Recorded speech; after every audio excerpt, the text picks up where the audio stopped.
जवळजवळ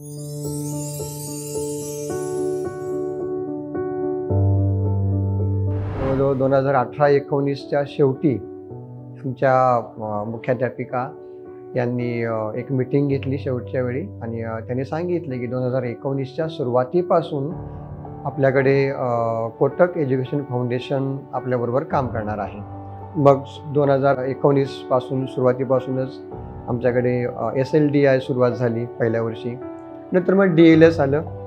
जसं की शाळा सुरू होत नव्हत्या, मग मुलांपर्यंत पोहोचायचं कसं, बऱ्याच गोष्टी होत्या। DLS अंतर्गत मग मुलांना टॅब दिले गेले 10वीच्या तेव्हा, आणि नुसतंच मुलांना टॅब देऊन उपयोगाचं नव्हतं, कारण आम्हालाही तेवढंच त्यात पारंगत व्हायचं होतं।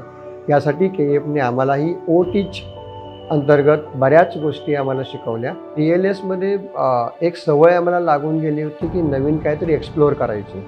मी आज एक नवीन स्वतःचा ॲप निर्मिती करतोय की 10वीच्या मुलांसाठी 10वीचा मॅथ्सचा जो बोर्डाचा आराखडा आहे तो त्याच्यामध्ये येईल। बोर्डाच्या आराखड्यानुसार एक असेसमेंट ॲप म्हणूया आपण त्याला, त्याच्या पद्धतीने मी सुरू करतोय आणि ते लवकरच लॉन्च होईल। सर्व मुलांना फ्री असेल ते। KEFच्या टेक्निकल टीमची डिस्कशन करून या सगळ्या गोष्टी थोडंसं त्यात पुन्हा एक्सप्लोअर करून त्या ॲपची निर्मिती सध्याचं काम त्याचं सुरू आहे। एक लेसन पूर्ण झालेलं आहे, अजून एक लेसन पूर्ण झाला की ते लॉन्च करू। तर या ॲपमध्ये एका प्रकारच्या प्रश्नामध्ये भरपूर प्रश्न असतील, कमीत कमी 30 ते 40 प्रश्न असतील।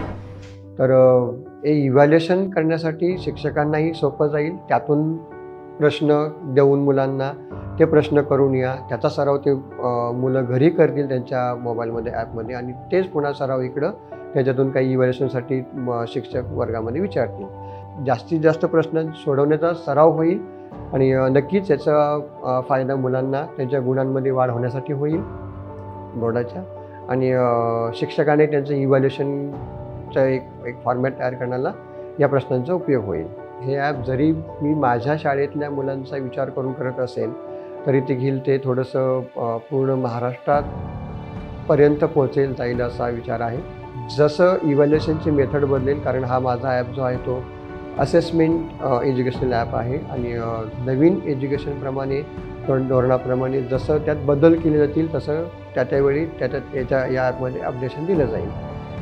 तर पूर्ण महाराष्ट्रातल्या मुलांना हे ॲप वापरता येईल। यासाठी हे जे ॲप आहे ते ऑफलाईन कसं वापरता येईल, सध्या ऑनलाईन आहे ते ऑफलाईन कसं वापरता येईल याचाही विचार थोडासा आहे, प्रयत्न आहे, आणि नक्कीच ह्याचा पूर्ण महाराष्ट्रातील मुलांसाठी याचा उपयोग नक्कीच होईल आणि शिक्षकांनाही उपयोग होईल।